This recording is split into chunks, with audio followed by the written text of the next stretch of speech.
بسم اللہ الرحمن الرحیم۔ ان بے شک الدین دین عند نزدیک اللہ اللہ کے الاسلام اسلام ہے۔ واو اور ما نہیں اختلاف کیا الذین ان لوگوں نے جو اوتو دیے گئے الکتاب کتاب الا مگر من بعد بعد اس کے ما جو جاء آ گیا ہم ان کے پاس العلم علم بغین سرکشی کی وجہ سے بینہم آپس کی۔ واو اور من جو شخص بھی یکفر انکار کرتا ہے بآیاتی آیات کا اللہ اللہ کی فإن پس بے شک اللہ اللہ تعالی سریع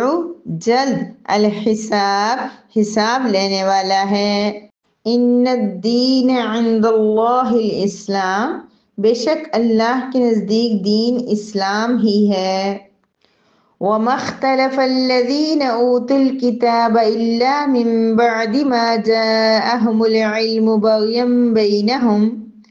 اور جو لوگ کتاب دیے گئے انہوں نے علم آنے کے بعد آپس کی ضد کی وجہ سے اختلاف کیا۔ وَمَن يَكْفُرْ بِآيَاتِ اللَّهِ فَإِنَّ اللَّهَ سَرِيعُ الْحِسَابِ جو شخص بھی اللہ رب العزت کی آیات کو جھٹلاتا ہے بے شک اللہ اس سے جلد حساب لینے والے ہیں۔ نحمدہ ونصلی علی رسولہ الکریم اما بعد سورہ آل عمران کی آیت مبارکہ نمبر 19 ہے جس میں اللہ رب العزت انسانوں کو یہ بتا رہے ہیں کہ تمہارا اصل مذہب کیا ہے۔ مذہب دین مذہب کو کہتے ہیں کہ بے شک دین جو وہ اللہ کے نزدیک اسلام ہے۔ یعنی قرآن کریم کے اندر بارہا مقامات پہ اللہ رب العزت یہ بتاتے ہیں کہ اسلام جو ہے وہی اصلی مذہب ہے، وہی اصل دین ہے۔ اسلام کا مطلب کیا ہے؟ اسلام سلم سے ہے جس کا مطلب ہے فرمانبرداری کرنا، اللہ کی اطاعت کرنا، اس کو ایک ماننا، یعنی کہ دین جو ہے اصل دین ہے وہ اسلام ہے۔ اب دیکھیں اسلام جو ہے نا ورڈ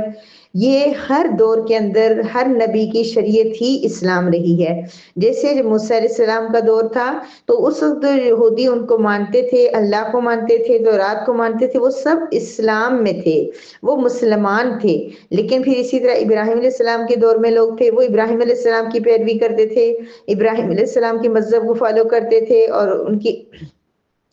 صحیفوں پہ عمل کرتے تھے، تو ان کا اسلام وہی تھا۔ عیسیٰ علیہ السلام کے دور میں جو لوگ عیسیٰ علیہ السلام کو مانتے تھے، انجیل پڑھتے تھے، اس پہ عمل کرتے تھے، ان کا اسلام وہی تھا۔ جب نبی کریم صلی اللہ علیہ وسلم کا دور آیا تو آپ کا اسلام یہ ہو گیا۔ اسلام کا مطلب فرمانبرداری، اللہ کی اطاعت کرنا۔ وہ ہر دور میں یعنی ان کی شریعت اور طریقہ کار مختلف رہا ہے، لیکن جو مکمل طور پہ جو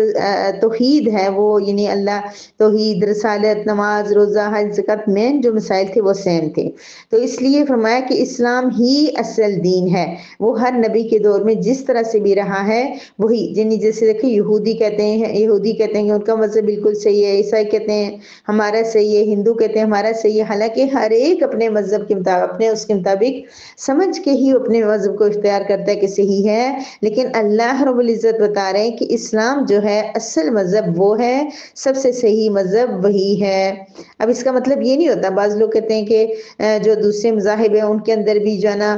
زنا، شراب، جھوٹ یہ ساری چیزیں منع ہیں اور اچھے کام کرنے کی وہ ہے، لیکن عقیدہ ضروری ہوتا ہے۔ عقیدے کے اندر جب اللہ رب العزت کے ساتھ کسی کو شریک ٹھہرا دیا جائے، جیسے عیسائی عیسیٰ علیہ السلام کو اللہ کے برابر لا کھڑا کرتے ہیں، ہندو بتوں کو لا کے کھڑا کر دیتے ہیں، اور یہودی عزیر علیہ السلام کو اللہ کا بیٹا مانتے ہیں، اللہ کی کتب کو نہیں مانتے، قرآن اور نبی کو نہیں مانتے، تو اس لیے وہ لوگ نہیں پھر اسلام ان کا ہو سکتا۔ اسلام ہی اصل مذہب ہے۔ وَمَا اخْتَلَفَ الَّذِينَ أُوتُوا الْكِتَابَ إِلَّا مِن بَعْدِ مَا جَاءَهُمُ الْعِلْمُ بَغْيًا بَيْنَهُمْ۔ یہاں پر جملے کا جو مطلب ہے پہلے اس کو اچھی طرح سمجھ لیں۔ یہاں اللہ رب العزت یہ فرما رہے ہیں کہ اہل کتاب نے جو اختلافات کیے ہیں، مثلا نبی کریم صلی اللہ علیہ وسلم میں دنیا میں نبی کریم صلی اللہ علیہ وسلم کی تشریف لانے کے بعد ان لوگوں نے جو اختلاف کیا، یہودیوں نے نہیں مانا عقائد و جہاں حضرت محمد صلی اللہ علیہ وسلم کو، یا عیسائیوں نے نہیں مانا، تو اس کی ریزن کیا ہے اور کب نہیں مانا؟ پہلی بات بتا رہے کب نہیں مانا، جاءہم العلم، علم کے آنے کے باوجود نہیں مانا۔ انہوں نے اختلافات کیے اپنے، یعنی کہ نبی کریم صلی اللہ علیہ وسلم سے اختلاف کیا، آپ کے قرآن سے اختلاف کیا، کس وقت؟ جب ان کے پاس علم آ گیا۔ ایک بات اللہ پاک بتا رہے ہیں، جب ان کے پاس علم آ گیا اس کے بعد انہوں نے اختلافات کیے، اور کیوں کیے؟ بغیم بینہم، سرکشی کی وجہ سے، ضد اور عناد کی وجہ سے، کہ نبی جو ہے وہ تمام انبیاء حضرت یعقوب علیہ السلام کے بعد، وہ تمام انبیاء اسحاق علیہ السلام کے بیٹے یعقوب علیہ السلام کی اولاد سے آئے ہیں، لیکن حضرت محمد مصطفیٰ صلی اللہ علیہ وسلم جو تمام انبیاء سے بھی افضل ہیں، آخری نبی ہیں، آپ کے اوپر نبوت ختم ہو جائے گی، پھر قیامت تک کے لیے صرف آپ نبی ہوں گے، تو پھر آپ جو ہے اسماعیل علیہ السلام کی اولاد سے کیوں آئے ہیں؟ اس ضد کی وجہ سے، اس عناد کی وجہ سے انہوں نے اختلاف کیا۔ اللہ رب العزت، وہ وقت گزر گیا، انہوں نے اختلاف کیا، لیکن اللہ پاک ہمیں یہ کیوں سنا رہے ہیں کہ ہم میں سے بھی اگر کوئی شخص علم آنے کے باوجود ضد اور عناد کی وجہ سے اختلاف کرے گا تو اس میں اور یہود اور نصارہ میں کوئی فرق نہیں رہے گا، اگرچہ وہ اپنے اوپر اسلام کا لبادہ اوڑھ لے۔ میری پیاری بہنوں، ہمارے عمل کے لیے اس میں کیا چیز ہے کہ ہم لوگوں کو اگر اللہ پاک نے شعور دیا ہے، علم دیا ہے، سمجھ دی ہے، تو اس کے بعد ہمیں اختلافات میں نہیں پڑنا چاہیے۔ کچھ اختلافات تو رحمت ہوتے ہیں، جیسے چاروں ائمہ کا جو اختلاف ہے، امام ابو حنیفہ کا اختلاف، امام شافعی، امام مالک، امام احمد بن حنبل، ان کے اختلاف اس طرح کا ہوتا تھا کہ آقا دو جہاں نے کچھ چیزوں کے بارے میں مختلف رائے قائم کی ہوتی تھی، کیونکہ کچھ چیزیں ایسی ہوتی ہیں کہ جن میں مختلف طریقے ہو سکتے ہیں، وہ ڈیفرنٹ طریقے سے وہ کام کی جا سکتے ہیں، اس لیے ان کے وہ مختلف طریقے سامنے لانے کے لیے اسلام کی جو مزید جو ہے وہ اس کے اندر جو گنجائشیں تھیں، ان کی سہولتیں تھیں، ان سب کو کرنے کے لیے تمام یہ جو ائمہ ہیں ان کا آپس میں اختلاف ہوا، ایک نے کہا کہ یہ عمل ہونا چاہیے، دوسرے نے یہ، ہر ایک کے پاس دلیل اور سب کچھ، وہ تو اس میں کوئی حرج نہیں ہے، لیکن ہمارا جو اختلاف ہے نا، فروعی اختلافات، اب اس کے اندر کیا مسئلہ ہوتا ہے؟ اس کے اندر بھی یہ ہے کہ اگر ہم لوگ، ہمارے عقیدے کے اندر کوئی فرق نہیں ہونا چاہیے، اور ہمارے جو ریئل اصول ہیں اسلام کے، ان کے اندر کوئی کمپرومائز نہیں ہونا چاہیے، لیکن باقی جو اختلافات ہیں ان سے ہمیں حتی الامکان بچنا چاہیے۔ ہاں، اگر اللہ رب العزت نے آپ کو سمجھ دی ہے، فہم دیا ہے، اور آپ کو بس وقت بھی ہے اور آپ کے پاس سہولیات بھی ہیں، مثال کے طور پر آپ احادیث کو پڑھ سکتے ہیں، اور آپ کے مختلف علماء کی رائے کو جاننے کے لیے آپ کے پاس وقت ہے، یوٹیوب پہ اور کتب کے اندر، اور اسلامی اچھی اچھی کتب لے کے ان سے اختلافات کو دیکھ کے صحیح رائے قائم کر سکتے ہیں، تو سو بسم اللہ، بہت اچھی بات ہے۔ کسی بھی مسئلے کے اندر آپ بے شک حنفی ہیں، آپ دیوبندی ہیں، آپ بریلوی ہیں، آپ جو ہے وہ اہل حدیث ہیں، جو کچھ آج کل بنا ہوا ہے اہل سنت اور فلاں فلاں فلاں، اگر آپ ہیں، لیکن آپ کو کوئی مسئلہ نظر آتا ہے، آپ اس میں دیکھنا چاہ رہے ہیں کہ یہ مسئلہ جو ہے میرے جو جس مذہب پہ، جس عقیدے پہ میں ہوں، سوری کیا کہتے ہیں اس کو، جس سے فرقے کا میں تعلق رکھتا ہوں، جس فرقے سے، وہاں جو مسئلہ بیان کیا جاتا ہے اس میں دیکھوں کہ صحیح ہے، یعنی اگر آپ یہ سب کر سکتے ہیں تو بہت اچھی بات ہے، ویل اینڈ ڈن، کیونکہ آپ اس کو دیکھیں، ویل اینڈ گڈ دیکھیں، سمجھیں، پھر اس کے مطابق رائے کام کریں گے تو بڑی اچھی بات ہو جائے گی، کیونکہ آپ ایک سوچ کے ساتھ، ایک نظریے کو، کسی ایک چیز کو فالو کریں گے، وہ زیادہ اچھی بات ہے۔ لیکن اگر نہیں کر سکتے نا، تو دوسروں کو میرے خیال میں یوں بھی کہہ سکتی ہوں کہ دوسروں کا دماغ خراب نہ کریں۔ اگر آپ خود کوشش نہیں کر سکتے اختلافی مسائل میں، اور دوسرے اگر آپ کو کہتے ہیں کہ ہم نے مثلا کہ انسان کرے، لیکن اگر خام خواہ صرف بس اختلاف کو ہوا دے، اب یہ چیز ہے، اس نے کرنا کچھ نہیں ہے، روزہ رکھنا ہی ہے، یہ روزہ ہے 15 شعبان کا کہ نہیں ہے، یہ 27 رجب کا روزہ ہے یا نہیں، روزہ رکھنے کا پروگرام بھی نہیں ہے، صرف فارغ بیٹھے ہوئے اور دوسروں سے تو پوچھیں، پھر ایسے بندے سے پوچھیں، مفتی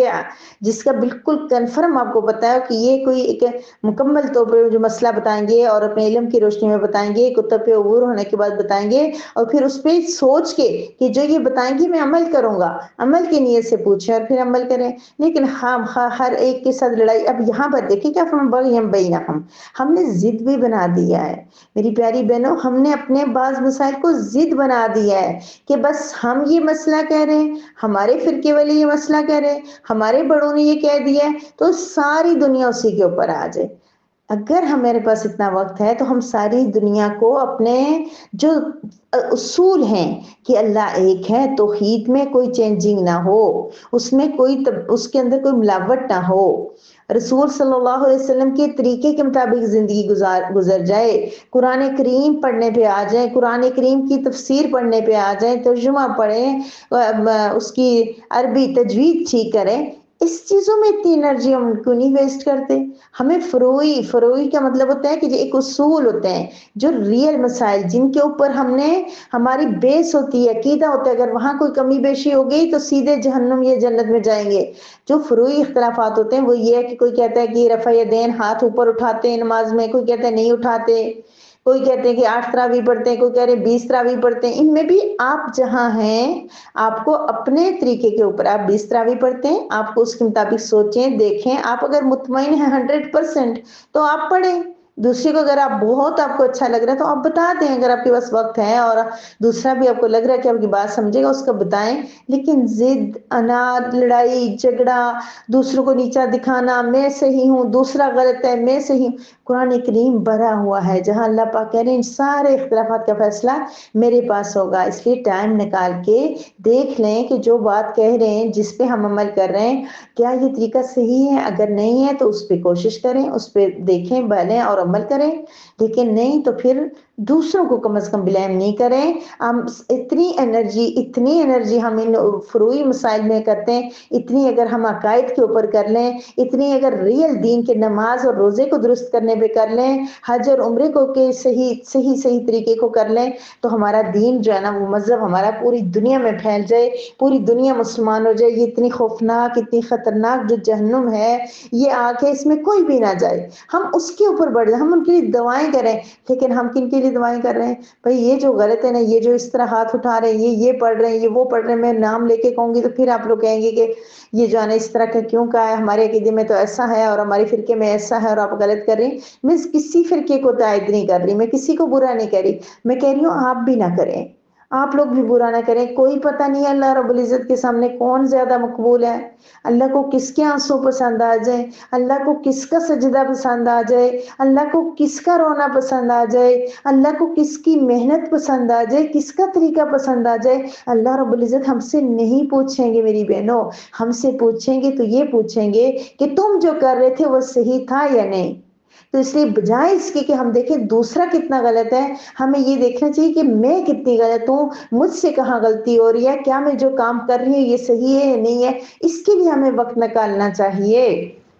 اور وہ بھی اتنا نہیں کہ بس صرف دوسرے سے پوچھ کے، اور وہ بھی جو بار بار کہہ رہا ہے کہ مجھ سے اتنا نام شاید پوچھے جائیں، انہی سے پوچھ کے مطمئن ہو جائیں۔ مفتی کرام آج کل اتنا زبردست نظام، واٹس ایپ کے گروپ بنے ہوئے، یوٹیوب پہ بنے ہوئے، ان کو نہیں کریں، لیکن جو دارالفتہ ہیں، مطلب کراچی میں بہت زیادہ ہے، کچھ لاہور میں، پنڈی میں تو نہیں میں نے کچھ سنا، لیکن جگہ جگہ وہ یہاں سے کراچی جتنا بھی دور ہو، ایک فون کی دیر پہ ہے، اور فون کرو، ایک میسج کرو تو آپ کو فتویٰ مل جائے گا۔ اچھا مستند ادارے سے آپ فتویٰ لیں جہاں آپ بہتر سمجھتے ہیں، پھر اس کے مطابق عمل کر لیں۔ بات پھر میری لمبی ہو جاتی ہے۔ اللہ رب العزت نے جہاں یہودیوں کے لیے کہا ہے، لیکن ہمیں بھی ضد اور اناد، یہی بات ہمارے اندر نہ آ جائے کہ جاءہم العلم، ہمارے پاس علم آ گیا، ٹھیک ہے، علم دیا اللہ پاک نے، لیکن ہم محض بغیم بینہم، ضد کی وجہ سے دوسروں کو نیچا دکھانے کے لیے اختلافات کی بہ